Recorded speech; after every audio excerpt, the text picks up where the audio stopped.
بچوں کو ایسی تعلیم دو جب تک کہ بچہ قرآن کریم نہ سیکھ لے، قرآن کریم اس کو پڑھنا نہ آ جائے، اس وقت تک کسی اور کام میں اس کو مت ڈالو۔ ہمارے ہاں الحمدللہ مسلمانوں کی تاریخ یہ ہے کہ سب سے پہلی تعلیم جو بچے کو دی جاتی تھی وہ قرآن کریم کی ہوتی تھی، ناظرہ ہی صحیح، لیکن ناظرہ قرآن کریم بھی انسان کی زندگی میں انقلاب برپا کرتا ہے۔ اگر صحیح طریقے سے ناظرہ پڑھ لے نا بچہ تو اس کے دل میں ایمان کا بیج پڑ جاتا ہے، اور پھر آگے وہ ایمان کا بیج اس کو بہت سی برائیوں سے روکتا ہے۔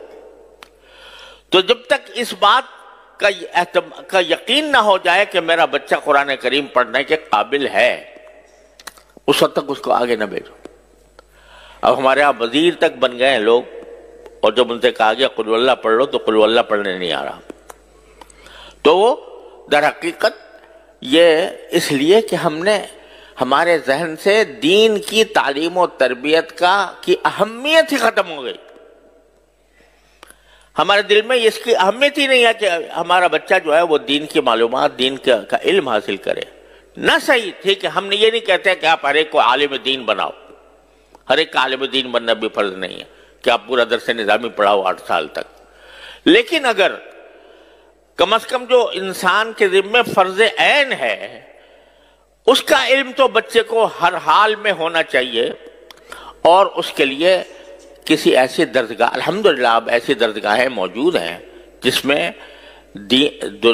جو دنیاوی تعلیم کہلاتی ہے وہ بھی الحمدللہ اس میں پڑھائی جاتی ہے، اور اس کے ساتھ ساتھ اس کو مسلمان بنانے کی بھی فکر ہوتی ہے، اس کو دینی معلومات بھی فراہم کی جاتی ہے۔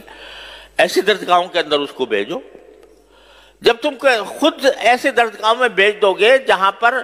الحاد اور بے دینی کا چرچا ہے تو پھر وہ اس کی ذمہ داری تمہارے اوپر عائد ہوتی ہے کہ تم نے ایسی جگہ بھیجا کیوں۔ اور دوسری بات یہ کہ اگر فرض کرو کہ کوئی بچہ آپ نے کسی درسگاہ میں بھیجا، کسی اسکول میں بھیجا، وہاں پر دین کی معلومات اس کو حاصل نہیں ہو رہی، دین کا علم اس کو حاصل نہیں ہو رہا، تو کم از کم اتنا تو کر لو کہ اپنے گھروں کے اندر تھوڑا سا وقت اپنے بچوں کے ساتھ ایسا نکالو جس میں کچھ دین کی معلومات بچوں کو فراہم کی جائیں۔ کم از کم سیرت طیبہ، نبی کریم صلی اللہ علیہ وسلم کی سیرت طیبہ سب مل کر گھر والے بیٹھ کر تھوڑا سا وقت نکال کر اس میں پڑھیں۔ اس سیرت طیبہ میں نبی کریم صلی اللہ علیہ وسلم کے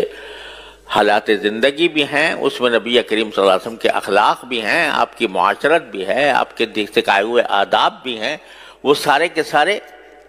اکٹھے بیٹھ کر پڑھیں۔ اس میں کیا مشکل کام ہے؟ رات کو تھوڑا سا وقت سونے سے پہلے اپنے سارے بچوں کو جمع کر کے اور اس میں خود نبی کریم صلی اللہ علیہ وسلم کی سیرت طیبہ کی کوئی کتاب پڑھ لو سب بیٹھ کے، اور اس کے اندر نبی کریم صلی اللہ علیہ وسلم کی سنتیں بھی اس میں بیان ہوں گی۔ ایک کتاب ہے اسوہ رسول اکرم صلی اللہ علیہ وسلم، میرے شیخ حضرت عارفی قدس اللہ تعالیٰ سرہ کی کتاب ہے، وہ سامنے رکھ لو، اس کو تھوڑا تھوڑا کر کے پڑھو اور سب اس کو سنیں، اس کو سمجھے، تو کم از کم گھر کے ماحول کے اندر ایک ایسا مدرسہ قائم ہو جائے گا، اور یہ اصل مدرسہ ہے۔ نبی کریم صلی اللہ علیہ وسلم کے عہد مبارک میں کوئی باقاعدہ مدرسہ نہیں ہوتا تھا، صفہ تھا جس میں صحابہ کرام مختلف علاقوں سے آ کر تھوڑے سے پڑھ گئے تھے، وہ انہوں نے تو اپنے آپ کو خاص کر لیا تھا اس کے لیے، لیکن ہر صحابی کا اپنا گھر خود مدرسہ تھا دین کا۔ ہر صحابی کے گھر میں تذکرے نبی کریم صلی اللہ علیہ وسلم کی سنت کے ہوتے تھے، آپ کی سیرت کے ہوتے تھے، اس کے نتیجے میں جو اولاد پیدا ہو رہی تھی وہ اولاد بھی سیرت اور سنت کے سانچے میں ڈلی ہوئی تھی۔ اس میں کیا مشکل کام ہے؟ میں کہتا ہوں 15 منٹ نکال لو، صرف 15 منٹ روزانہ، اور اس میں نبی کریم سرور عالم صلی اللہ علیہ وسلم کی سیرت طیبہ پر مشتمل کوئی کتاب پڑھی جائے، اور پڑھ کر بچوں کو اس کا اس کا علم دیا جائے سیرت طیبہ کا، اور پھر سیرت طیبہ کے ساتھ جو بنیادی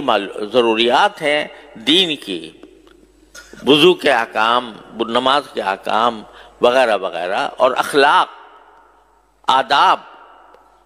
کس چیز کے کیا ادب ہے، کھانے کا کیا ادب ہے، سونے کا کیا ادب ہے، بازار جانے کا کیا ادب ہے، خرید و فروخت کا کیا ادب ہے، یہ ساری باتیں رفتہ رفتہ روزانہ کر کے اگر 15 منٹ بھی روزانہ ہر انسان، ہر مسلمان نکال لے اور اپنے اولاد کی اس طرح تربیت کرنے کی فکر کرے تو انشاءاللہ اللہ تعالیٰ کی رحمت سے ایک انقلاب آ جائے گا۔ لیکن چونکہ فکر نہیں تو اس کی وجہ سے یہ چھوٹا سا کام بھی نہیں ہو پا رہا، اور قرآن اسی کی طرف متوجہ کر رہا ہے کہ تم ساری دنیا کے اوپر تنقید کرتے ہو کہ فلاں جگہ یہ ہو رہا ہے، فلاں جگہ یہ ہو رہا ہے، سیاسی ماحول کے اندر بے چینی ہے، اضطراب ہے، انتشار ہے، لڑائیاں ہیں، جھگڑے ہیں، تنازعات ہیں، ان سب کی شکایت تو کرتے ہو، لیکن خود اپنی طرف متوجہ ہو کر نہیں دیکھتے کہ تمہارے ہاں کیا کمی ہے۔ اگر تم فرض کرو کہ مکمل طور پر اسلامی احکام پر عمل کر رہے ہو، لیکن تمہاری اولاد اور تمہارے گھر والے دوسری طرف جا رہے ہیں، اس کی ذمہ داری بھی تمہارے اوپر عائد ہوتی ہے۔ اپنی فکر کرو، اور اس کا ایک آسان راستہ میں آپ حضرات کی خدمت میں عرض کر رہا ہوں کہ 15 منٹ نکال لو روزانہ رات کو، اور اپنے گھر والوں کو جمع کر کے اس میں سیرت طیبہ اور احکام شریعت کی کتاب حضرت حکیم محمد مولانا تھانوی رحمۃ اللہ علیہ کی حیات المسلمین ہے مثلا، وہ پڑھ کے، بہت آسان کتاب ہے، آسانی کے ساتھ پڑھی جا سکتی ہے، وہ پڑھ کے سب کے سامنے پڑھی جائے تو انشاءاللہ اس سے ایک ماحول پیدا ہوگا اور اصلاح کی طرف ایک پیش قدمی ہوگی۔ اللہ تبارک و تعالیٰ اپنے فضل و کرم سے ہم سب کو اس کی توفیق عطا فرمائے۔ وآخر دعوانا الحمدللہ رب العالمین۔